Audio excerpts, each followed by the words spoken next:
जय श्री केदार, हर हर महादेव। कैसे आप सभी दोस्तों? आप में से बहुत सारे ऐसे फॉलोवर थे जो लगातार ये कमेंट कर रहे थे कि भाई साहब मैं मई के फर्स्ट वीक में आना चाहता हूं केदारनाथ यात्रा पे, तो हमारी यात्रा कैसे रहेगी यात्रा के शुरुआत के दिनों में। तो दोस्तों आप सभी को मैं इस वीडियो में संपूर्ण जानकारी देने वाला हूं कि अगर आप सभी ओपनिंग सेरेमनी में आते हैं या आप सभी फर्स्ट वीक में केदारनाथ यात्रा पे आते हैं शुरुआत के दिनों में, तो आप सभी की यात्रा किस प्रकार रहने वाली है। तो ऐसे ही केदारनाथ यात्रा से जुड़े सभी लेटेस्ट अपडेट पाने के लिए आप सभी हमारे इस वीडियो को लाइक करें और शेयर करना न भूलें। तो दोस्तों आप सभी को बता दूं, फिलहाल ये संभावित डेट है कि 2 मई को केदारनाथ धाम जी के कपाट 2025 में खुलने वाली है। अगर आप सभी 2 मई को केदारनाथ यात्रा पे आते हैं तो सबसे बड़ी मुसीबत होगी ओवर क्राउड, हर चीजें जो है ब्लैक में मिलेगी। रहने के लिए आप सभी को होटल टेंट आसानी से नहीं मिल पाएगा। जी हाँ दोस्तों, मैं पिछले वर्ष भी केदारनाथ धाम में था और बहुत लोगों को देखा हूं कि रहने के लिए होटल नहीं मिल पा रहा है, खाने के लिए चीजें भी सही तरीके से जो है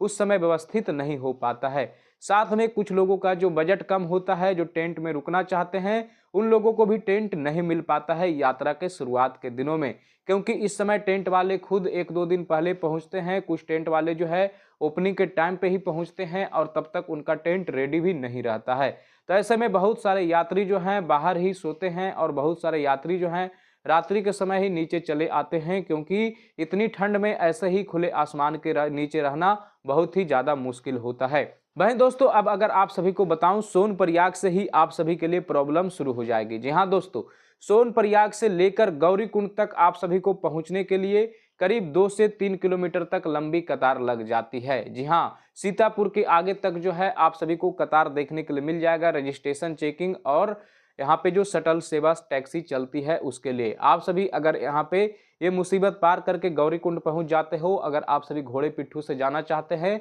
तो वहां पर वे सभी जो है यात्रा के शुरुआत के 1 सप्ताह जो भी गवर्नमेंट प्राइस फिक्स करती है उससे ज्यादा कीमत मांगती है और आप सभी को मजबूरन देना भी होगा। बहुत ही ज्यादा ब्लैक में चीजें यहाँ पे मिलती है, जिससे यात्री बहुत ही ज्यादा परेशान हो जाते हैं। अगर आप सभी यहाँ से घोड़े खच्चर पालकी पिट्ठू करके जाते हैं केदारनाथ धाम या आप सभी पैदल जाते हैं तो यात्रा मार्ग में भी आप सभी को बहुत ही ज्यादा परेशानी होगी, क्योंकि घोड़े खच्चर एवं बहुत सारे यात्रियों का क्राउड एक साथ चलता है और आप सभी को पता ही होगा कि रास्ते भी बहुत ही छोटी है, तो ऐसे में वहां से गुजरना भी काफी मुश्किल होता है और घोड़े खच्चर एवं यात्री पालकी पिट्ठू सभी एक साथ ही चलते हैं। तो यात्रा के शुरुआत के दिनों में इस वर्ष जो है करीब 35 से 40 हजार यात्री प्रतिदिन आएंगे। तो अगर आप सभी यात्रा के शुरुआत के दिनों से 1 सप्ताह स्किप कर देंगे, अगर आप सभी 10 मई के बाद केदारनाथ यात्रा पे आते हैं तो आप सभी का यात्रा बहुत ही अच्छे तरीके से हो जाएगा। वहीं दोस्तों अगर आप सभी इन सभी मुसीबत को पास करते हुए केदारनाथ धाम तक पहुंच जाते हैं मंदिर के पास,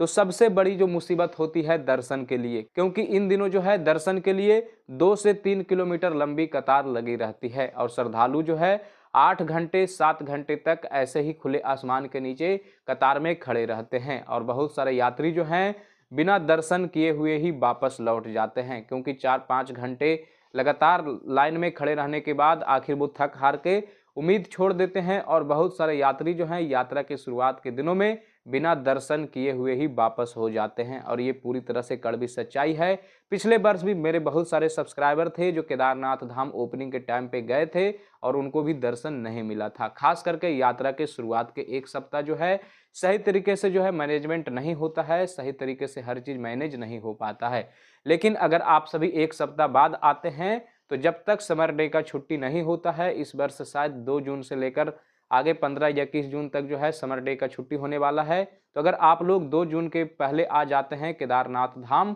मई के 1 सप्ताह स्किप करके, तो आप सभी को जो है क्राउड थोड़ा कम हो जाएगा, चीजें जो है तब तक मैनेज हो जाती है और आप सभी को दर्शन भी बड़े ही अच्छे से हो जाएगा। तो दोस्तों आप सभी केदारनाथ यात्रा पे अगर आना चाहते हैं तो शुरुआत के 1 सप्ताह आने से बचे। आप सभी 10 मई के बाद अपनी यात्रा का प्लान बनाएं, उसके बाद आप सभी को यात्रा पे ज़्यादा कष्ट देखने के लिए नहीं मिलेगा। वैसे भी मई और जून यात्रा का पीक सीजन होता है तो क्राउड आप सभी को देखने के लिए मिलेगा, लेकिन तब तक चीज़ें जो है मैनेज हो जाती है। दोस्तों यात्रा से जुड़े और भी कोई सवाल हो तो कृपया कमेंट में पूछे। जय श्री केदार, हर हर महादेव।